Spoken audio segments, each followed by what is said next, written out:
Airport বিক্রি হয়ে গেল, দেশটাকে অর্ধেকের বেশি বিক্রি করে দিয়েছে। কিন্তু এতদিন ধরে পাকিস্তান পাকিস্তান পাকিস্তান দেখি আমার সরল প্রাণ ভারতীয় হিন্দুদের ভোটকে লুটেছে। পাকিস্তান আর খাচ্ছে না, তাই নতুন করে এখন বাংলাদেশ বাংলাদেশ বাংলাদেশ, এটা একটা সাজানো নাটক চলছে। আমি যেটা বলার উদ্দেশ্য, প্রত্যেকটা হিন্দু ধর্মের বর্ণের ভাষার মানুষকে শ্রদ্ধা জানিয়ে বলছি, আপনারা জানেন 1992 সালে কেন এই বাবরি মসজিদকে শহীদ করা হলো, কেন এই সময়টা টার্গেট করা হলো? 1989, 79 বা 80-তে এই মন্ডল কমিশন প্রকাশ হয়েছিল, যার মধ্যে যারা এই কমিশন করেছিল তিনারা বলতে চেয়েছিল হিন্দু সমাজের মধ্যে যারা পিছকে বর্গের রয়েছে তাদের অবস্থা খুবই খারাপ, তাই তাদের বিকাশের জন্য, তাদের উন্নতির জন্য, তাদের এগিয়ে আসার জন্য সংখ্যা অনুপাতে একটা কোটা তৈরি করতে হবে। 27% সংরক্ষণ দিতে হবে চাকরিতে। কত পার্সেন্ট একটু বলবেন ভাই? 27%। আজকে কেন আকাবের পিছনে লেগেছে ওটাও বলবো। 27% সংরক্ষণ দিতে হবে। 27% সংরক্ষণ কাদের দিতে হবে? হিন্দু সমাজের পিছকে বর্গে যারা রয়েছে সেই শ্রেণীর মানুষকে, যাতে মূল স্রোতে সর্বদিক দিয়ে উঠে আসতে পারে। কিন্তু এই বিষয়টা আরএসএস সংঘ পরিবার পছন্দ করলো না, তাই বড় প্ল্যান মাফিক আমার হিন্দু ভাইদেরকে এই যে 27% সংরক্ষণ থেকে মাইন্ডটাকে ডাইভার্ট করার জন্য 1992-এ ধর্মের সুশ্রী দিয়ে বাবরির ওখানে রামের জন্মভূমি, যে যা ধর্মকে ভালোবাসে এই হিন্দু ভাইয়েরা রামের ভালোবাসায় যাতে ওদের 27%-এর কথা ভুলে গিয়ে ধর্ম ধর্ম ধর্ম রাম রাম করে ছুটে বাবরিকে ভাঙতে যায়, যাতে করে 27%-এর কথা ভুলে যায়। কিভাবে পরিকল্পনা চলছে আমার হিন্দু ভাইয়েরাও শোনেন। আজকে কেন্দ্রে বিজেপি সরকার 2014 থেকে আসার পর বলুন আমার হিন্দু ভাইদের জন্য কটা চাকরির ব্যবস্থা করেছে? আজকে রেলকে বিক্রি করে দিল। রেলে হকারি করে কারা? 100-র মধ্যে 95টা হিন্দু ভাইরা। আজকে এলআইসি কে বিক্রি করে দিল। এলআইসি চাকরি করে কারা? 100-র মধ্যে 100টাই হিন্দু ভাইরা। কেন? এলআইসি সুদ আমাদের জন্য হারাম, মুসলমান করে না। আজকে এয়ারপোর্ট বিক্রি হয়ে গেল, দেশটাকে অর্ধেকের বেশি বিক্রি করে দিয়েছে। কিন্তু এতদিন ধরে পাকিস্তান পাকিস্তান পাকিস্তান দেখি আমার সরল প্রাণ ভারতীয় হিন্দুদের ভোটকে লুটেছে। পাকিস্তান আর খাচ্ছে না, তাই নতুন করে এখন বাংলাদেশ বাংলাদেশ বাংলাদেশ, এটা একটা সাজানো নাটক চলছে। আমি হিন্দু ভাইদেরকে শ্রদ্ধার সাথে বলছি, তোমরা আমার ভাই, আমিও তোমাদের ভাই। এদেশ তোমাদের যতটা, এদেশ শিখ পাঞ্জাবি সবার যতটা, তোমার এই ভাইয়েরও এদেশে অধিকারও ততটা।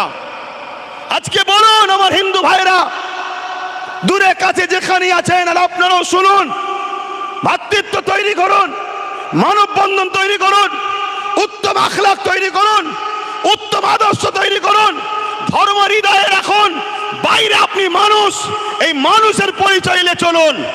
ধর্ম বাইরে নেবেন না, ধর্ম বাজারে ঘোরার জিনিস নয়, ধর্ম মার্কেটে নিলাম করার জিনিস নয়, ধর্মে হই হই করার জিনিস নয়।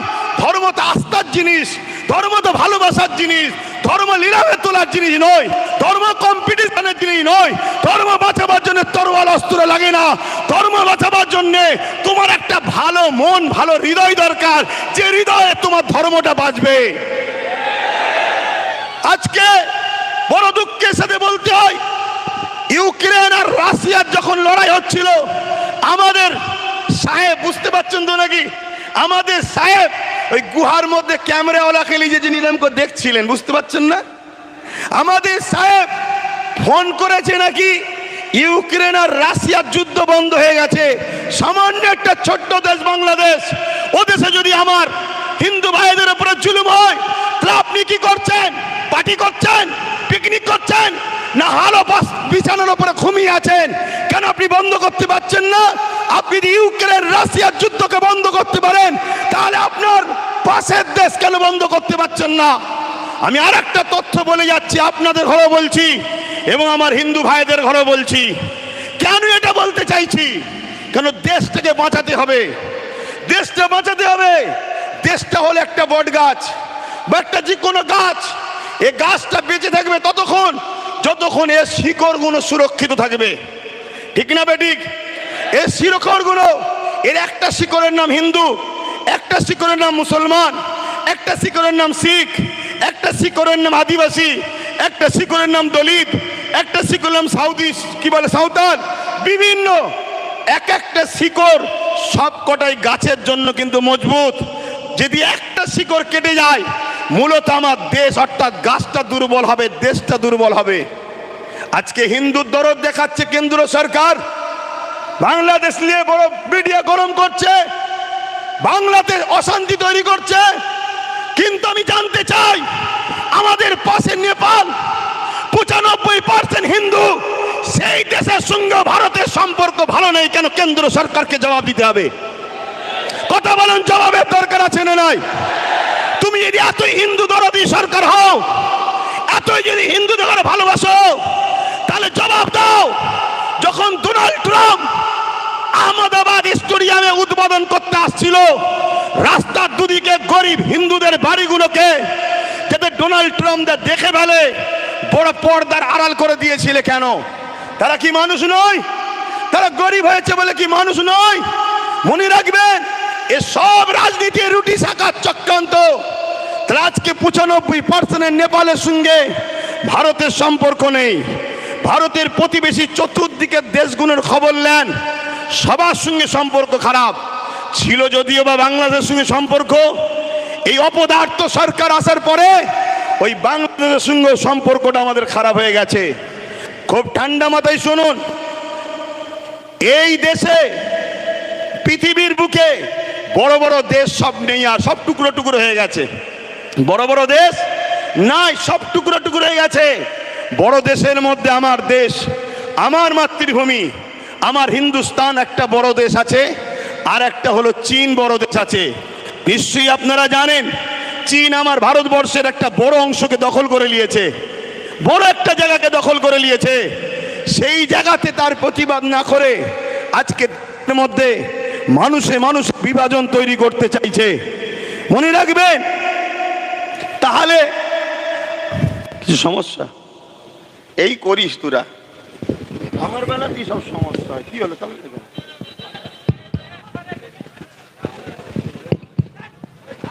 আস্তে আস্তে আস্তে এই ধৈর্য ধরতে হবে। ডিসিপ্লিন সব থেকে বড় জিনিস। এ লড়াই আজকে শেষ নাকি? নিশ্চয়ই আওয়াজ দিচ্ছি, শুনেছেন তো নাকি? হ্যাঁ, আমি এখান থেকে প্রকাশ্য বলে যাচ্ছি, এতে আমার হিন্দু ভাইয়েরা ভুল বুঝলে কিছু করার নেই।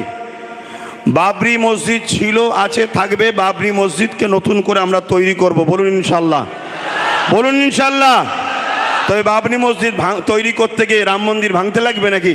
না। কেন লাগবে না? যেখানে বাবরি মসজিদ ছিল ওখানে ফাঁকা আছে, ওখানে রাম মন্দির করেনি। এ তো বোকা বানিয়েছে আমার হিন্দু ভাইদের করে। শ্রদ্ধার সাথে বলছি ভাই, দুশ্মনের নজরে আমায় দেখুনি কেন? আমি ফ্রিডম ফাইটার পীর আবু বকর সিদ্দিকীর চতুর্থ প্রজন্ম, যিনি গান্ধীবাবুর সাথে কি বলে আশফাকুল্লাহ খানের সাথে, নেতাজির সাথে, ঈশ্বরচন্দ্র বিদ্যাসাগর, রবীন্দ্রনাথ টেগরের সাথে এক পিরিয়ডে বসে ব্রিটিশ তাড়াবার জন্য যারা লড়াই করেছিল, সেই পরিবারের সন্তান আমি। মনে রাখবেন আমি কি কথা বলছিলাম? এইসব বিছখানে ডিস্টার্ব হয়ে গেলে। হ্যাঁ, কি কথা বলছিলাম? হ্যাঁ, চীন চাইছে ভারতকে টুকরো টুকরো করার।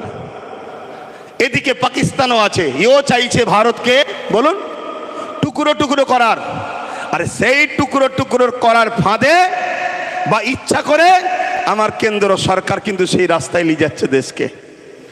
আমাদের মধ্যে ঐক্য না তৈরি করে, আমাদের মধ্যে ভ্রাতৃত্ব না তৈরি করে, আমাদের মধ্যে মিলবন্ধন না তৈরি করে, শুধু একটাই আওয়াজ তুলছে, যেটা আমার বাইজিদ আমিন ভাই বলছিল, পুরো দেশ জুড়ে হিন্দু খাতরে মে হ্যায়। আগামী 30-এ, আগামী 40-এ মুসলমান এই হয়ে যাবে, মুসলমান ওই হয়ে যাবে, হিন্দু থাকতে পারবে না, এ থাকতে পারবে না। শুধু বলছে হিন্দু খাতরে মে হ্যায়। শুনুন আমার হিন্দু ভাইরা, দেশের প্রধানমন্ত্রী হিন্দু, স্বরাষ্ট্রমন্ত্রী হিন্দু, রাষ্ট্রপতি হিন্দু, প্রত্যেকটা রাজ্যের CM Hindu, DM Hindu, BDO Hindu, জজ কোর্টের মেন যারা বিচারপতি তারাও হিন্দু, সেনাপ্রধান হিন্দু, সব জায়গায় হিন্দু থাকার পরেও যদি হিন্দু খাতরেমি হয়, হিন্দু ভাইদের আন্দোলন করা দরকার। তোদের মতো হিন্দুকে রেখে লাভ নাই, দেশের প্রধানমন্ত্রী গুলো মুসলমানকে করবো আমরা। সব জায়গায় তোরা, সব জায়গায় তোরা, তারপরেও বলছে আমরা খাতরাই। তোদের মতো হিন্দু প্রধানমন্ত্রী দরকার নেই, তোদের মতো হিন্দু স্বরাষ্ট্রমন্ত্রী দরকার নেই। আমরা দরকার এপিজে আব্দুল কালামের মতো মুসলমানকে প্রধানমন্ত্রী তৈরি করব, মৌলানা আব্দুল কালামের মতো প্রত্যেকটা রাজ্যে সিএম বানাবো। এটা আমার হিন্দু ভাইদের, মুসলিম ভাইদের, সবাই আমার দেশকে বাঁচাবার জন্য আওয়াজ তোলা দরকার আছে না নাই? শুধুমাত্র একটা ড্রামা, শুধু একটা নাটক, একটা তো কিছু খোরাক দরকার। 26-এ ভোট আসছে, খোরাক তো দরকার। সেই খোরাকের নতুন খোরাক কি না, ওয়াকাফকে আমি 2024 ওয়াকাফ অ্যাক্ট সংশোধন করব। কি জন্যে করবেন না, মুসলমানরা বড় বিপদে আছে, ওদের ওয়াকাফ নিয়ে বড় সমস্যা হচ্ছে। আপনি ঠিক বলেছেন, এই পর্যন্ত শুনছেন তো, এ পর্যন্ত আপনি ঠিক বলেছেন, কিন্তু আপনার ঠিক কথার মধ্যে নিয়তটা কিন্তু ভালো নাই। আপনার নিয়ত ভালো নাই। আপনার নিয়ত কি? ওয়াকাফ সংরক্ষণের নামে পীর আব্বাস আলী গোরাচাঁদ রহমাহুল্লাহ হুজুর, যিনি এখানে লোহা তারেতে, লোহা বেড়াতে জানেন না চাপা ফুল দিয়েছিলেন, তাই এটা চাপা তলা। কথা বুঝে আসছে? সেই পীর বেড়া চাপা, বেড়া চাপা মানে বেড়ার ওপরে চাপা ফুল, বেড়া চাপা। সেই পীর আব্বাস আলী গোরাচাঁদ রহমাহুল্লাহ, তিনার 900 বিঘের ওপরে জায়গা ছিল। 77 বছর ধরে যত হুকুমত আমার পশ্চিমবাংলায় এসেছে, দুঃখ নেবেন না, সত্যটাকে একটু জানুন, তারপরে পছন্দ হয় নেবেন, না পছন্দ হয় না নেবেন। কিন্তু শোনার আগেই কেন খেপে যাচ্ছেন? 900 বিঘে জায়গাকে 77 বছর ধরে একটু একটু একটু খেতে খেতে আজকে সেই জায়গাটা দাঁড়িয়েছে মাত্র 92 শতক। কত বিঘে জায়গা বলবেন তো? 900 বিঘে, 900 বিঘে জায়গা। আমার রাজ্যের হিসাব দিচ্ছি, তাহলে বুঝবেন কেন্দ্র হঠাৎ করে বিল কেন করতে চাইছে। সেটা দাঁড়িয়েছে কত? 900 বিঘেটা দাঁড়িয়েছে 92 শতক, কিছু কম 3 বিঘে। কথা বুঝলেন? 900 বিঘের থেকে বেঁচে আছে কিছু কম 3 বিঘে। এখন মোদি বাবু হঠাৎ করে ভাবছে ওই 3 বিঘেটা তোরা খেতে পারবি না, এটা আমি খাবো, এজন্য বিল বানাতে চাইছে। যদি মুসলিমেরই সংরক্ষণ দরকার, তাহলে হাজার লক্ষ বিঘে হিন্দু ভাইদের দেবত্ব সম্পত্তি আছে, সেই দেবত্ব সম্পত্তি থেকে হিন্দু ভাইদের বিকাশ করুন, হিন্দু ভাইদের শিক্ষার ব্যবস্থা করুন, হিন্দু ভাইদের রুজি রুটি থাকার ব্যবস্থা করুন। আদিবাসী ভাইদের জল জঙ্গলের সম্পদ কর্পোরেশনরা লুটে লুটে বড় বড় বিল্ডিং তৈরি করে ফেলছে।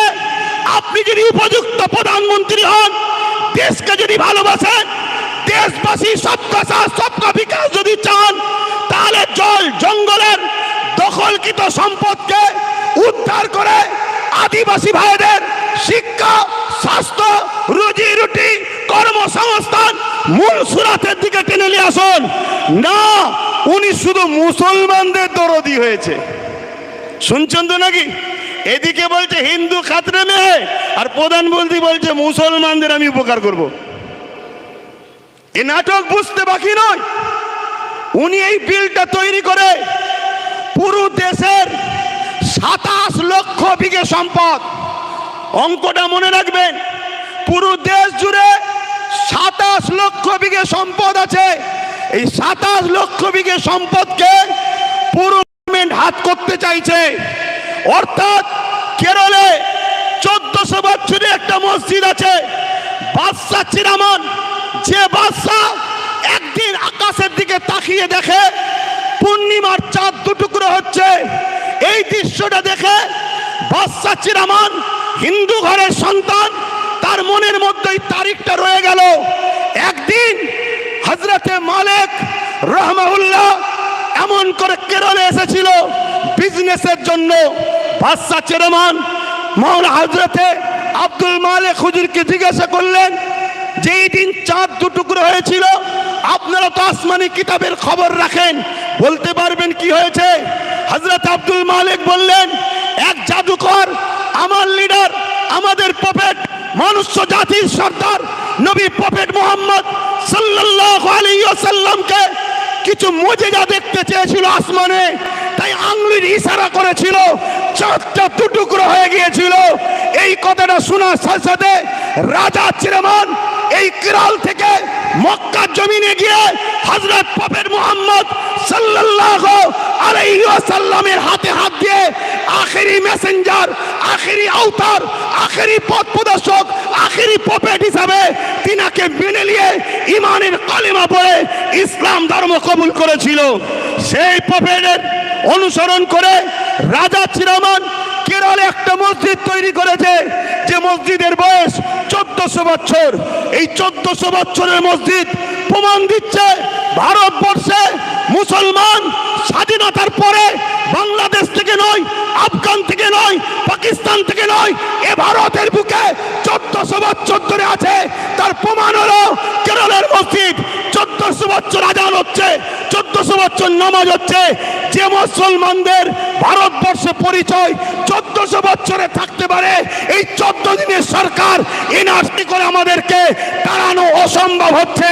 এই ওয়াকফকে কবজা করে, ওই মসজিদকে প্রমোটিং করে, বিক্রি করে তোমার আমার প্রাচীন ঐতিহ্যকে মিটিয়ে তোমাকে আমাকে প্রমাণ করতে চাইছে স্বাধীনতার পরে এসেছো, তারপরে এনআরসি করে তোমাকে আমাকে হত্যা করবে।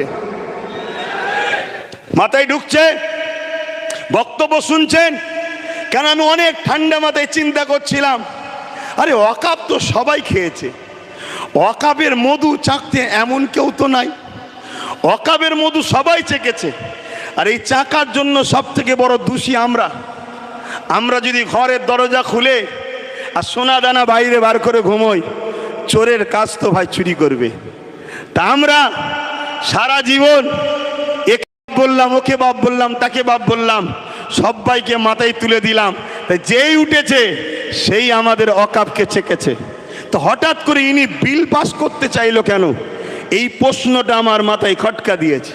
আমি রিসার্চ, আমার ক্ষুদ্র জ্ঞানে চিন্তা ভাবনা করে আমি যেটা দেখলাম, একটা মসজিদ আছে 1300 বছর বয়স গুজরাটে। এভাবে ভারতবর্ষ জুড়ে হাজার হাজার বছর ধরে ঐতিহ্যের মসজিদ, কবরস্থান, মাদ্রাসা, খানকা, দরগা প্রমাণ দিচ্ছে এ ভারতবর্ষে মুসলমান হাজার হাজার বছর ধরে আছে। স্বাধীনতার লড়াইতে 95,000 কম বেশি মানুষ দেশের জন্য জীবন দিয়েছে প্রথম কাতারে। তার মধ্যে 63,000-ও বেশি মুসলমানের জীবন কোরবান হয়েছে দেশের জন্য। তাই ব্রিটিশ চলে গেছে। আজ চাইনিজ যদি মনে করে আমার দেশকে লুটবো, আমার দেশকে মিটাবো, চাইনারাও জানে এরা খালেদ বিন ওলীদের উত্তরসূরি। এরা জানে এরা হযরতে সিদ্দিক আকবরের উত্তরসূরি, ফারুক আজমের উত্তরসূরি, হযরতে মৌলা আলীর উত্তরসূরি। অতএব এরা থাকা অবস্থায় ভারতের ক্ষতি পৃথিবীর কোনো দাদা করতে পারবে না। তাই বড় প্ল্যান করে আজ ক্ষমতাশালী যারা, তাদের দ্বারা বিভাজন তৈরি করার ষড়যন্ত্র করছে। মনে রাখবেন, এই লড়াই আমাদের সাংবিধানিক অধিকার লড়াই। আমার আগে বাইজিৎ ভাই বলছিলেন 1947 আইন তৈরি হয়ে গেছে ভারতবর্ষে। আজকের দিন থেকে যেটা মন্দির মন্দির থাকবে, যেটা মসজিদ মসজিদ থাকবে, যেটা গির্জা গির্জা থাকবে, ওখানে তুমি হাত আর দিতে পারবে না। কিন্তু দুঃখের বিষয়, কোর্টের মধ্যে কিছু জজ হয়েছে, তারা আজকে মুখ চাওয়াচাই করে দেখে, আইনকে দেখে না, আইনকে তারা রেখে দিয়েছে। তাই বোম্বাইয়ের এক মসজিদে সার্ভের নামে নোটিশ যেই দিয়েছে, 1.5 ঘন্টার মধ্যে নোটিশ ধরিয়ে দিয়েছে সার্ভের। সেই সার্ভে করতে গেল, মসজিদ কমিটি হেল্প করলো, সার্ভে হয়ে গেল, পরের দিন সকালবেলা সকাল 6টায় আবার গেছে। কেন? গতকাল তো সার্ভে করলেন, আবার আজকে আসছেন কেন? না, একটা অশান্তি লাগাতে হবে, একটা ফিতনা লাগাতে হবে। গতকালকে হয়নি, ওই অশান্তি হলো, সেই অশান্তিতে প্রশাসনের গুলিতে পাঁচটা নিরীহ ভারতীয় জীবন চলে গেল। তার মধ্যে 17 বছরের একজন যুবক, সে গরিব, খেলনা বিক্রি করছিল, তার বুকে যে গুলি লাগলো সেও মারা গেল। এটা হলো আজকের ডিজিটাল ইন্ডিয়া আমার মোদি সাহেবের। আজকে মনে রাখবেন, এই চক্রান্ত পুরো দেশ জুড়ে করছে, এর পিছনে কিন্তু আমাদেরও অন্যায় আছে না নাই? কথা বলুন। কেন 77 বছর ধরে যখন টুকটুক করে খাচ্ছিল তখন আমরা চুপ করেছিলাম, আজকে পুরো লিকে লিয়ে খাওয়ার চেষ্টা করছে। সমাজের বুকে একটা মিডিয়া মাধ্যমে প্রচার হচ্ছে, কিরকম মিথ্যা প্রচার একদল মিডিয়া করছে। দেখুন কি প্রচার করছে। 1995 একটা আইন হয়েছিল, সেই আইনে নাকি আছে মুসলমান 4-5 জন যেখানে দাঁড়াবে, দাঁড়িয়ে বলবে এটা আমার, সেটা ওয়াকফ হয়ে যাবে। শুনছেন? আচ্ছা, এটা কখনো হয়? এটা কখনো হয়? এভাবে সমাজের মধ্যে বিভাজন তৈরি করছে। আরেকটা কথা মনে রাখবেন, আমার ভারতবর্ষের 140 কোটি মানুষের মধ্যে 100 কোটি মানুষ হলো অশিক্ষিত, তাদের পেটে বিদ্যা নেই। এ বিদ্যা দেওয়া হয়নি ইচ্ছা করে, তাদেরকে ইতিহাস পড়ানো হয়নি। তাদেরকে যে ইতিহাস পড়ানো হতো তাহলে তারা বাবর, আকবর, হুমায়ুন এ দেশের জন্য কি করেছে সেটা জানতে পারত। অবশ্যই বাবর, আকবরের সাথে আমার কোনো সম্পর্ক নেই, কেন তারা ছিল রাজনীতির নেতা, আমরা ধর্মগুরুর লাইনের মানুষ। তাই বলে যায়, তারা মিথ্যা প্রচার করছে বাবর, আকবর, হুমায়ুন নাকি মন্দির ভেঙে মসজিদ তৈরি করেছে। আরে শিক্ষা অর্জন করুন, জানুন, না জানলে জেনে নিন। যেখানে অন্য কারো সাধারণ জায়গা থাকবে, মন্দির তো অনেক দূরের কথা, সাধারণের একটা জায়গা আছে, ওই জায়গাকে কেউ যদি জোর করে মসজিদ করে, ওইখানে নামাজ হবে না। কেন? জোর করে ধর্ম হয় না, জোর করে গুন্ডাগিরি হয়। ধর্ম আর গুন্ডাগিরি দুজনে একে অপরে কখনো এক হতে পারে না। কিন্তু আজকে এইভাবে আমার দেশের একটা সমাজকে ভুল বুঝিয়ে দেশের মানুষের মধ্যে বিভাজন লাগিয়ে দিল। এটাই হলো আজকে কেন্দ্র সরকারের একটা ষড়যন্ত্র। এর বিরুদ্ধে আমাদের সংগ্রাম সোচ্চার হওয়া দরকার আছে না নাই? তাহলে ওয়াকফ বাঁচাবার জন্য লড়াইয়ের দরকার আছে না নাই? হাত তুলে বলুন, লড়াইয়ের দরকার আছে না নাই? একদিকে যেমন ওয়াকফ বাঁচবে, অপরদিকে সংবিধানের ঐতিহ্যটাও বাঁচবে। হাত লম্বা করে তুলুন, দরকার আছে না নাই? এই একটা মিটিং করে দিলেই কি হয়ে যাবে? কথা বলুন, একটা মিটিং করে দিলেই হয়ে যাবে? এই বাঁচাবার পন্থা আছে, হাত নামান, বাঁচাবার পন্থা আছে। যেভাবে আমরা আন্দোলন করছি গণতান্ত্রিক প্রক্রিয়ায়, এই আন্দোলনকে আরো বাড়াতে হবে। কি বাড়াতে হবে? না হবে না? এইটা প্রতিটা জায়গায় করে করে আমার ভাই বলছিলেন যে আব্বাস সিদ্দিকী ভাই, অনেকে বলছে যে এত দেরিতে নামলো কেন? না বন্ধু, যখন তুমি কিছু জানতে না ঘুমোচ্ছিলে তখন ওয়াকফ সিগনেচার হয়েছিল, ভোটাভুটি হয়েছিল। সেই সময় কোনো দাদা, কোনো মুফতি মৌলানা কেউ নিজের বাড়ি ক্যাম্প তৈরি করে মানুষের ফরমে সই করায় না, সেটা আব্বাস সিদ্দিকী করেছিল। শুনে রাখো, তাতে ভোটাভুটি সিস্টেমে 50 লক্ষ লোকের স্বাক্ষর চেয়েছিল, সেটা 3.5 কোটির ওপরে লোকের স্বাক্ষর হয়েছিল। সেটা আমি আমার বাড়িতে ক্যাম্প তৈরি করে মানুষকে দাওয়াত দিয়ে খাইয়ে সই করিয়েছিলাম যে ওয়াকফের বিরুদ্ধে সই করো, যে আমরা ওয়াকফ বিল চাই না, আমাদের যেটা আছে সেটাই থাক। বুঝে আসছে? দ্বিতীয় নম্বর কথা শোনো, আজকে এইখানেই শুধু শেষ করে দিলে হবে না, প্রতিটা জায়গায় করে করে, প্রতিটা জায়গায় আন্দোলন করে করে আমাদেরকে পশ্চিম বাংলার রাজধানী কলকাতায় যেতে হবে। প্রয়োজন হলে আমরা ব্রিগেড যাব। আপনারা প্রস্তুত আছেন? হাত তুলে বলুন, প্রস্তুত আছেন? প্রস্তুত আছেন? হাত নামান। ওই কে কে আসবে প্রশ্ন করবেন না, কে কে আসবে প্রশ্ন করবেন না। আমি একা থাকবো, সঙ্গে আওলাদে আল্লামা থাকলে অসুবিধা আছে আপনাদের? হাত তুলে বলুন, অসুবিধা আছে? কেন? আমরা জানি ইতিহাসের পাতা সাক্ষী দিচ্ছে, যতবার আমরা লড়াই করেছি, সংগ্রাম করেছি, সংখ্যা বেশি হলে আমরা জিতিনি, আমরা সংখ্যা কমে জিতেছি। সংখ্যা বেশি হবে আর তার মধ্যে যদি মুনাফেক ঢুকে যায় তাহলে আমাদের হার কিন্তু অনিবার্য, হারতেই হবে। কেন মুনাফেক তোমার ঘরের ঘাঁটি টাটি প্ল্যান সব জানিয়ে দেবে। কেন আমরা তো দেখছি ঠিক এমনই জিনিস হচ্ছে। কটায় আজান হবে? টাইম আছে? তার টাইম আছে, আর 5 মিনিট বলবো। একটু সবাই সাক্ষী দেন, কেন কাজ কাম ছেড়ে এসেছে। 5 মিনিট, হ্যাঁ একটু মন দিয়ে শোনেন। আমরা তো দেখছি সেই প্রবাদ বাক্য আছে না, পাড়ায় চোর পড়েছে, সবাই বেরিয়ে পড়েছে, চোর ধরো চোর ধরো চোর ধরো। আর চোরও ওই বিষখানে ঢুকে বলছে চোর ধরো চোর ধরো চোর ধরো, বলছে না বলেন? আরে কলকাতায় ভিআইপি জায়গা ওয়াকাফের রাজ্য সরকারের আজকে আমলা বলেন, নেতা লিডার বলেন, তারা সব দখল করে বসে আছে। তারা আবার ময়া কাঁদা নেবে, কাঁদছে মুসলমান, চিন্তা করুনি আমরা তোমাদের ওয়াকাফ বাঁচিয়ে দেবো। আচ্ছা বলুন, এটা কি ধোঁকা নয়? কথা বলেন, ধোঁকা না ধোঁকা নয়? কেন আমরা নাম ধরে বলতে পারি, কালীঘাটে টিপু সুলতানের সন্তানের মাজার রয়েছে, তার কবরের ওপরে দোকান হয়ে গেছে, ওটা ওয়াকাফের জায়গা। আমি বললাম না আপনাদের পীর গোড়াচাঁদ আব্বাসী হুজুরের 900 বিঘে জায়গা আজকে হয়ে দাঁড়িয়েছে কত? 92 শতক। তাহলে এই লড়াইটা করতে হবে, কিন্তু এই লড়াই কোন গাদ্দার মুনাফেককে নিয়ে নয়। এই লড়াই আমরা সংগঠিত হব। প্রকৃত যারা সংবিধানকে ভালোবাসে, প্রকৃত যারা ইমানদার, আমরা সংগঠিত হয়ে এই লড়াই শুরু করেছি। ইনশাআল্লাহ এই লড়াইয়ের শেষ ইনশাআল্লাহ আমরা করেই দেখাবো, বলুন ইনশাআল্লাহ। আরেকটা ছোট্ট নমুনা দিয়ে যাচ্ছি। এই নদী পার হলেই উপারে চুচুড়ায় একটা মসজিদ আছে, মাদ্রাসা আছে 1000 বছরের, যারা আজকের বাজার 10-20 হাজার কোটি টাকা, সেই সম্পদে তালা মেরে দিয়েছিল আজকের যিনি সরকার রয়েছে কেন্দ্রে, এই রাজ্যে তালা মেরে দিয়েছিল। অনেকে আন্দোলন করেছে, খুলতে পারে না। অনেকে আন্দোলন করেছে, খুলতে পারে না। মাত্র 12 থেকে 15 হাজার যুবক নিয়ে আহলে সুন্নাত ওয়াল জামাত আন্দোলন করেছিল। তালা খুলে আসর মাগরিবের নামাজ পড়ে সেখান থেকে এসেছিলাম আমরা। কারণ ইমানদার কখনো হুকুমতকে ভয় করে না, ইমানদার সৃষ্টিকর্তাকে ভয় করে।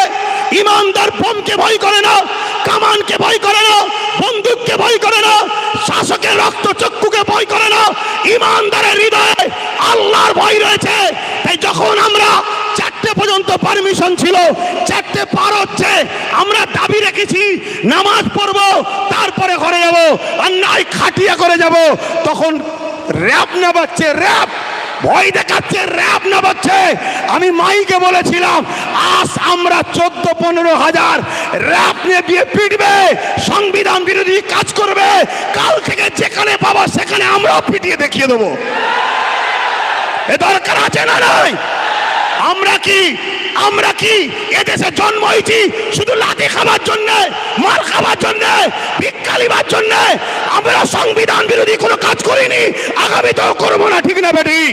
তুমি আমার মসজিদে তালা মারবে, আমার মাদ্রাসায় তালা মারবে, আর আমি বলতে গেলে তুমি প্রশাসনের পাওয়ার দেখাচ্ছ। ওই প্রশাসন তোমাকে তো আমরা দিয়েছি। তাই আজকে সংখ্যা কম মেরে নেবে, কালকে বাংলা জুড়ে যেখানে পাওয়া প্রতিশোধ তুলে সংবিধানের হক আদায় করে দেখিয়ে দেবো। সংবিধান রাইট দিয়েছে না দেয়নি? কথা বলুন, দিয়েছে না দেয়নি? আব্বাস সিদ্দিকী ফালতু বকছে না। সংবিধান বলেছে কেউ যদি তোমার উপরে জুলুম করে, রাইট আছে তুমি প্রতিশোধ নাও, রাইট। আর মনে রাখবেন, ইসলাম জুলুম করাকে হারাম করেছে।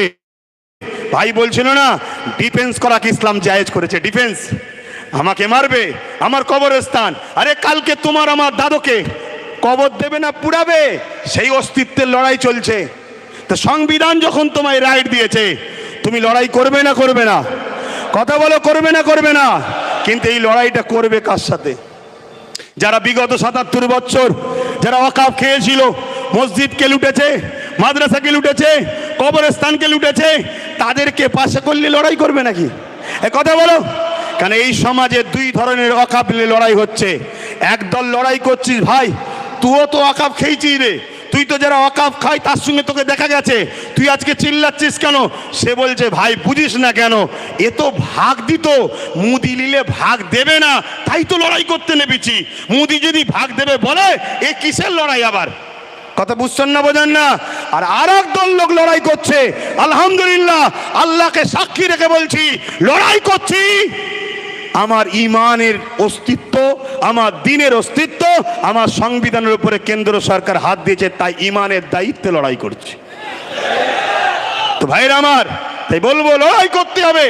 তাহলে এই ডাক আগামী দিন ঘুরতে ঘুরতে বাংলার অলিতে গলিতে আমি দেখছি ভাইরা যদি চান, আপনারা যদি চান আগামী দিন বাংলা রাজধানী ব্রিগেড হবে, রাজি আছেন তো নাকি? রাজি আছেন তো নাকি? হাত নামান। ধোকা দেবেন না তো? ধোকা দেবেন না তো? কেন ধোকা অনেকে দিয়েছিল বলে মন খারাপ করে চুপ করেছিলাম। ভাই অনেক বুঝিয়েছে, দুজন দিয়েছে বলে 500 জনকে আপনি কষ্ট দিচ্ছেন কেন? কথা ঠিকই, কিন্তু যার দিল ভাঙে সে কষ্টটা সে বোঝে। কিন্তু আজ আবার আপনাদের স্বার্থে দেশের স্বার্থে, নিজের অস্তিত্ব, নিজের ধর্মীয় স্বাধীনতার অস্তিত্বের স্বার্থে আমি আবার নেমেছি, ধোকা যেন না হয়। মনে রাখবেন, আর একটা বিষয় বলে যাই, আপনারা তো ওয়াকফ তো সব শুনলেন, সবাই বক্তব্য দিল, আর একটা কথা শুনবেন না? মাদ্রাসা ধ্বংসের মুখে জানেন? মাদ্রাসা ধ্বংসের মুখে জানেন? গত বছর দায়িত্ব নিয়েছে রাজ্য সরকার, তার আগে পর্যন্ত মাদ্রাসা পরীক্ষায় একটা সিলেবাসে যে নম্বর হবে মার্কশিটের, তাতে একটা কোরআনের বলে পাঠ থাকতো, অর্থাৎ কোরআনে কত নম্বর পেয়েছে। এই বছর থেকে সেটাকে পাওয়া যাচ্ছে, মার্কশিট ছেড়েছে, তার মধ্যে কোরআন কথাটাকেই তুলে দিয়েছে। যে বলেছিল কোরআন শেষ হয়ে যাবে, আজকে কোরআনটাকেই তুলে দিয়েছে। কথা শুনছেন না শোনেননি? আপনাদেরকে এই কথা শুনে কষ্ট হচ্ছে নাকি? অনেকে ভাবছে এই সময়ে মোদিকে বিরুদ্ধে লড়তে গেলে দিদিকে তো দরকার। আরে শুনুন, ডাকাত ধরতে গেলে চোর সাথে লিয়া দরকার নেই। ডাকাত চোর দুটো একই ক্যাটাগরির রাস্তার লোক। এই ভুল বলছি নাকি? অতএব যদি তুমি মনে করো ইমানদার, তাহলে আমার কথা অ্যাকসেপ্ট হবে, আর যদি মনে হয় না, আমার কথা অ্যাকসেপ্ট নাও হতে পারে। আমি আবার বলে দিচ্ছি, পৃথিবীর কোন তাকত, পাওয়ার, শক্তির ওপরে মুখাপেক্ষী আব্বাস সিদ্দিকী নয়। আব্বাস সিদ্দিকী মহান সৃষ্টিকর্তার উপরে নির্ভর করে চলে। তাই হক কথা বলছি, আমার মাদ্রাসার সিলেবাসে মার্কশিটে কোরআনের যে জায়গা ছিল সেই পাঠটাকেই তুলে দেওয়া হয়েছে এই রাজ্যে। তোমরা জানো 10,000 শিক্ষা প্রতিষ্ঠানের নামে আজকে 300 কম বেশি 350-এর উপরে 400-এর উপরে শিক্ষা প্রতিষ্ঠান কোনো ধ্বংসের মুখে, সেটাই তো তোমরা খবর রাখো না। তাহলে মাদ্রাসা শিক্ষা বাঁচাবার জন্যে এ দায়িত্ব আমাদেরকে নিতে হবে না? নিতে হবে না? তারপরও এই মঞ্চ থেকে বলছি, গত 24-এ 39টা এমপি রাজ্য সরকারকে বাংলার মানুষ দিয়েছে না দেয়নি? আওয়াজ দিয়ে বলুন, দিয়েছে না দেয়নি? তারপরও বলছি, 39টা এমপিকে বাংলা সরকারকে রাজ্যের মানুষ দিয়েছে। 39টা এমপি এই ওয়াকফ বিলের বিরুদ্ধে যেদিন মিটিং হবে, সেদিন ওর ভেতর থেকে অকবাল নিয়ে পালালে হবে না, কুল বুক চিতিয়ে লড়াইয়ের নমুনা আমরা দেখতে চাইছি। ঠিক না বেঠি? একটা সুযোগ আবার দিচ্ছি, ওই দিন যদি লড়াই ঠিকভাবে হয় তাহলে জানবো একটু হয়তো শুভ বুদ্ধি হচ্ছে, তাহলে নতুন করে পরে ভাবা যেতে পারে, তাও ক্লিয়ার নয়। ঠিক না বেঠিক গো? কিন্তু আমরা দেখতে চাই। আওয়াজ দিয়ে বলুন, দেখার দরকার আছে না নয়? দেখার দরকার আছেন না নয়? আমি বলেছিলাম, আজকে আমার কথা মনে পড়ছে না, পড়েনি, আমি বলেছিলাম যে চেয়ারের একটা পায়া দরকার, বলেছিলাম না? আজকে বলুন তো, পুরো দেশ জুড়ে যদি আমাদের গোটাকুড়ি যদি থাকতো, সেটা আমার কথা বলছি না, হ্যাঁ 29টা এমপি আমরা বাংলা থেকে দিয়েছি না দিইনি? কথা বলেন, আপনারা দিয়েছেন না দেননি? তাহলে আজকে দেখার দিন এসেছে সে কি করে। কারণ আইন তো হচ্ছে সেখানে আপনি যদি বিরোধী হন, তাহলে সেখানে লড়াই করছেন না, রাজপথে নেমে মুসলমানকে বোকা বানাচ্ছেন কেন? কি গো, বলা ভুল হচ্ছে নাকি? আওয়াজ দিয়ে বলো, বলা ভুল হচ্ছে? আরো জোরে শুনতে চাই, বলা ভুল হচ্ছে? তাহলে সেই জায়গায় তো দেখানো দরকার। মনে রাখবেন, আমি বলেছিলাম, আজকে আফসোস হচ্ছে না হয়নি, যদি টোটাল ভারত মিলিয়ে গোটাকুড়িও যদি আমাদের থাকতো উপযুক্ত, যেমন আমাদের বিধানসভায় একটাই উপযুক্ত আছে, নওশাদ সিদ্দিকী, নাম শুনেছেন না শোনেননি? গত 4-5 দিন আগে এই ওয়াকফ বিধানসভায় কথা উঠেছিল, ওয়াকাবলি উঠেছিল, সব মুখে চুপ করে আছে। যারা কলকাতায় বিশাল জমায়েত করে চিল্লাচ্ছে সিনিও চুপ করেছিল, কিন্তু নওশাদ সিদ্দিকী সেখানে চোখে চোখ রেখে প্রতিবাদ করেছে, সেখানে আওয়াজ তুলেছে। তাহলে আমি বুঝাতে চাইছি, এভাবে যদি পুরো দেশ জুড়ে আমাদের গোটা 20 যদি এমপি থাকতো, যখনই বলেছিল ওয়াকফ সংশোধনের নামে এই বিল হবে, ওই 20 মধ্যে থেকেই একজন উঠে চেয়ারটা ছুঁড়ে প্রথম মার, কেন তুই দেশের সংবিধানের বিরুদ্ধে কথা বলছিস। কিন্তু আমাদের তো কেউ নেই বাপ, আমাদের তো কেউ নেই, সব হাতছাড়া করে ফেলেছি। আজ শপথ নেন, আমাদের ভুল যদি ভাঙে, সময় যদি আসে, ওয়াকফ বিল এত সহজে তো করতে দেওয়া যাবে না। তাতে লক্ষ যুবকের বুকে তাজা দিতে রক্ত দিতে হলেও আমরা দিতে রাজি আছি, রাজি না রাজি নয়। কিন্তু এরপরেও আগামী দিন শুধু রাস্তায় দাঁড়িয়ে দাঁড়িয়ে আমরা লড়াই করবো কেন? রাস্তায় দাঁড়িয়ে দাঁড়িয়ে কতবার চিল্লাবো? তাই আগামী দিন সেন্টার হোক, রাজ্য হোক, সব জায়গাতেই আমাদের পক্ষে উপযুক্ত পায়া দাঁড় করিয়ে রাখা দরকার আছে না নয়? আছে না নয়? অঙ্গীকার করছেন তো নাকি? অঙ্গীকার তো নাকি? আল্লাহকে সাক্ষী রেখে হাত তুলে বলেন, মুনাফিকি নয়, আল্লাহকে সাক্ষী রেখে বলেন। আজকে বড় দুঃখ, আজকে বড় আফসোস, একটা কেউ আমাদের বলার নেই। ওয়াকফ নিয়ে বলবে কে? আমাদের কেউ নেই। মাদ্রাসা সংরক্ষণ, মাদ্রাসা বাঁচাবার জন্য বলবে কে? আমাদের কেউ নেই। ওবিসি বোঝেন? ওবিসি বোঝেন? আকসার লোক তো ওয়াকফ জিনিস কি সেটাই বোঝে না। ওবিসি বোঝেন? ওবিসি হলো একটা সংরক্ষণ, যার মাধ্যম দিয়ে দু একটা হলেও মুসলমান চাকরি পাচ্ছিল। সেই ওবিসিটাকে বড় প্ল্যান মাফিক গোঁজামিল করে সংরক্ষণ দেওয়ার জন্য, সেটা আজকে কেস হয়ে বন্ধ হয়ে যাওয়ার জন্য এবছরেই 400-র ওপরে মুসলিম ডাক্তার তারা বসতে আর পারলো না পরীক্ষায়, তাদের লাইফটা বরবাদ হয়ে গেল এই ওবিসির কারণে। এগুলোকে আপনাদের জানতে হবে। তাই আমি শেষ করছি বক্তব্য, এখানে একটা শেষ কথা বলে যাই। নিশ্চয়ই আপনারা শুনেছেন সুলতান হিন্দ গরিব নওয়াজ খাজা মঈনুদ্দিন আজমিরি, জিনার দরগাতে দরবারে আমরা লক্ষ লক্ষ মুসলিম হিন্দু সবাই যাই। আর গত 14 বছর ধরে আমার দেশের প্রধানমন্ত্রী তিনিও চাদর পাঠাচ্ছে। আরে কত বড় আপনি নিমক হারাম, আপনি নিজে চাদর পাঠিয়ে সেই বাজার থেকে আজকে ভাঙার চক্রান্ত করছে। আমি যুব সমাজকে জানতে চাই, শুনে রেখে দাও, গরিবে নওয়াজ তিনি, যিনি তিনার ইশারায় ঘোড়া বসেছিল, সেই ঘোড়াকে তোলার এমন করে সেই সময় ক্ষমতাশালীদের ক্ষমতা হয়নি। এই আজকে গরিবে নওয়াজের মাজারকে যারা তুলতে বলছে, প্রয়োজন হলে আমরাও এখান থেকে হুজুরের রওজাতে যেতে রাজি আছি না নয়? সত্যি করে বলো, রাজি আছি না নয়? উঠে দাঁড়ান, কারা যেতে পারবেন? উঠে দাঁড়ান, উঠে দাঁড়ান, কারা যেতে পারবেন? দিল থেকে বলছেন যেতে পারবেন? যেতে পারবেন? এ লড়াই কিন্তু শেষ থেকে ছাড়তে হবে। কেন বারবার হয়েছে, কাউকে খেতে দিলে সে ও শুতে চাইছে। অতএব এই জায়গা শেষ আমাদেরকে করে ছাড়তে হবে। তাই আপনারা এই জায়গা থেকে পিছপা হওয়ার ব্যাপার নেই। আগামী দিন বিভিন্ন জায়গায় করে করে কলিকাতার রাজপথও আমরা নামবো। কলিকাতায় করার পর পুরো দেশ জুড়ে বিভিন্ন জায়গায় আন্দোলন চলছে। সবাই আমরা একসাথে হয়ে অন্য রাজ্যের মানুষদের এক হয়ে আমরা যাব দিল্লিতে। রাজি আছেন না নয়?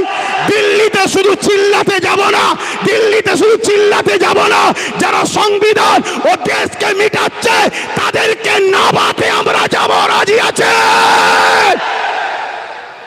এই মাথা যেন মনে থাকে, ধোঁকাবাজি করলে হবে না। জন্মেছি যখন মরবো একদিন, ইনসাফের জন্য লড়বো, মানবতার জন্য লড়বো, দেশের জন্য লড়বো, সংবিধানের জন্য লড়বো। নিজের মাতৃভূমির বসবাসকারী গরিব হিন্দু, দলিত, আদিবাসী, সাঁওতাল, বাগদি সবার জন্য আমরা লড়বো। এতে আপনারা প্রস্তুত আছেন না নয়? আছেন না নয়? আমি সংক্ষেপ করছি, কষ্ট দিলাম আপনাদেরকে, কষ্ট দিলেন। আমি যখন কথা বলি এখান থেকে নয়, এখান থেকে কথা বলি, তা আমার কথা বাপ ওই তেল মাখালু হয় না। তাই হয় চুপ করে যেতে বলেন, চুপ করে যাব, আর নাই কথা বলবো। হ্যাঁ, একটা মিস্টেক হয়েছে, যেটা 6 তারিখে বললাম, ডক্টর বাবা সাহেব আম্বেদকরের ওটা জন্মদিবস নয়, সরি, উনি ওই দিনে মৃত্যুবরণ করেছিল, সেটা পুরো দেশ জুড়ে স্মরণ করা হতো। কিন্তু এই ডিসেম্বর 6 তারিখে এটা রানিংয়ের মাথায় হয়ে গেছে, যাকে জন্য আমি দুঃখিত, ওটা মৃত্যু দিবস ছিল। তো যাক, আমি সংক্ষেপ করছি। আমরা এসেছি যখন, ছোট্ট করে একটু সৃষ্টিকর্তার কাছে হাত তুলব, আল্লাহুম্মা আমিন। আয় আল্লাহ, আজকে আমাদের এই ডাক, আমাদের এই লড়াই, আমাদের এই আলোচনা, আমার মাতৃভূমিকে বাঁচাবার জন্য আমাদের এই লড়াই, পাশাপাশি সংবিধান যে আমাদের ধর্মীয় অধিকার দিয়েছে, সে অধিকারকে যারা খর্ব করছে তাদের বিরুদ্ধে সংগ্রাম করার এই আমাদের লড়াই। আল্লাহ, এই ডাককে আপনি কবুল করুন, এই ঐক্যকে আপনি কবুল করুন। যারা আমাদের মধ্যে মুনাফিকি করছে তাদের হাত থেকে এই সমাজকে আপনি হেফাজত করুন। আমাদেরকে সংগঠিত হবার তৌফিক দিন। আলেম ওলামা, পীর মাশায়েখ এবং পাশাপাশি হিন্দু সমাজ, দলিত সমাজ, আদিবাসী সমাজ, তারাও তো মানুষ, সবার সৃষ্টি মালিক তো আপনি। সবার মধ্যে মানববন্ধন দিন, সবাইকে খুশিতে হাসিতে রাখুন, সবাইকে ফলে ফুলে ভরিয়ে রাখুন, সবাইকে মহান মাতৃভূমিতে হাসি খুশিতে রাখুন। আজকে যারা বাড়তে চাইছে আমাদের মধ্যে, দেশকে দুর্বল করতে চাই যারা আমাদের মধ্যে, সে সেন্টার হোক রাজ্য হোক, উভয়ের হাত থেকে দেশ ও রাজ্যকে আপনি হেফাজত করুন। সবার পেটে ভাত, সবার পরনের কাপড়, সবার মুখে হাসি, সবার বাচ্চাদের শিক্ষার সুব্যবস্থা তামাম কায়নাতের সৃষ্টিকর্তা আপনি হেফাজত করার তৌফিক দান করুন।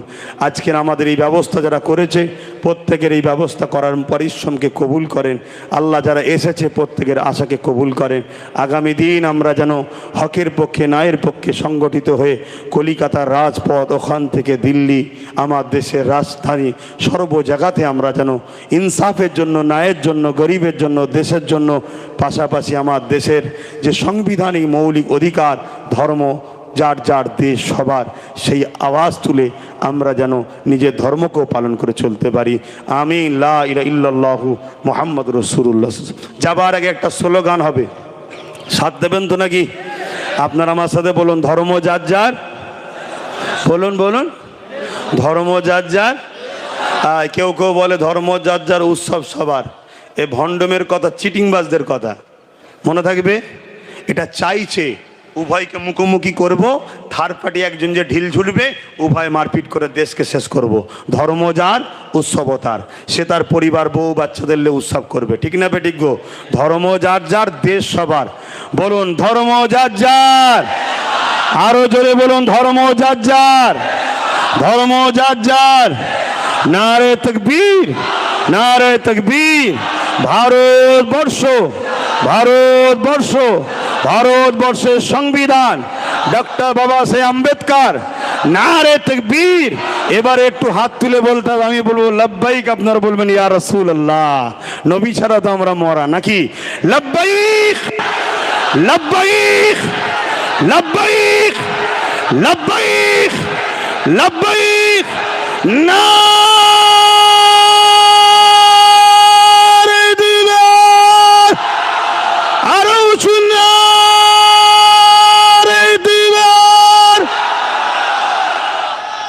যে কোনো জায়গায় মুসিবতে পড়বেন, এই স্লোগানটা রাখবেন, সব বালা কেটে যাবে।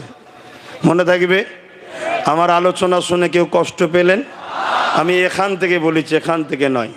আমার এখানে যা আছে এখানেও তাই আছে। কিছু মানুষের এখানে আলাদা, এখানে আলাদা, সে মানুষ থেকে দূরে থাকবেন। আমার ভালোবাসার মানুষ যদি হন, একটু মাথায় রাখবেন। হাজারো লোক ডাকবে, আগে দেখুন ডাকছেটা কে, তার বিগত দিন কার সঙ্গে উঠা বসা, কি করেছে তারা দেখুন। কথা শেষ। আপনারা আমাকে সালাম দেন। ওয়ালাইকুম আসসালাম রহমতুল্লাহ বরকত। আমি সালাম দেবো, যাবেন। এসব বাড়ি আমার প্রতিবেশী ভাই, আমার হিন্দু সমাজের ভাইদের বাড়ি, তাই তো নাকি? কোনো রকম আপনাদের ব্যবহারে ইনারা যদি কষ্ট পায়, কোনো ক্ষতি যদি হয় যাতায়াতে, তাহলে কিন্তু এটা ধর্মের ক্ষতি আপনি করলেন। ধর্ম একে বলে প্রতিবেশীকে ভালোবাসা। প্রতিবেশী অন্য ধর্মের হয়, তারপরেও তাকে ভালোবাসা। ধর্ম কাকে বলে? ক্ষুধার্তকে খানা খাওয়ানো, এর নাম ইসলাম। তাই কেউ যদি বলে ধর্ম বাঁচাতে তরোয়াল লাগবে, আমি আপনাদের বলবো, ধর্ম বাঁচাতে গেলে হুজুর পাক সাল্লাল্লাহু আলাইহি সাল্লামের সুন্নাত জীবনীকে পড়ুন, হৃদয়ে হুজুরকে রাখুন, হুজুরের সুন্নাত অনুযায়ী চলুন। আজকে যেমন আমেরিকা দলে দলে ইসলামে আসছে, ব্রিটেন আসছে, জাপান আসছে, সিরিয়া আসছে, একটা সমীক্ষা তৈরি করেছে আমার ভারত, ওই সমীক্ষাতে এদের মাথা ঘুরে গেছে। আমি ইশারা শুধু দিয়েছি, 50 লক্ষের ওপরে নতুন করে এসেছে ইসলামে। শুনছেন তো নাকি? সরকার তো তুই, তাহলে কে জোর করে তরোয়াল দিয়ে বোম দিয়ে আনলো নাকি, না বন্দুক ধরে? এ সব পেট গরমের কথা আমাদেরকে শোনায়। আমি কথা শেষ করছি। আসসালামু আলাইকুম ওয়া রাহমাতুল্লাহি ওয়া বারাকাতুহু। আপনারা আস্তে আস্তে যাবেন, কেউ মুসাফার জন্য দাঁড়াবেন না। আস্তে আস্তে যান, আস্তে আস্তে যান। যারা দায়িত্বে আছেন সভাপতিত্ব করছেন।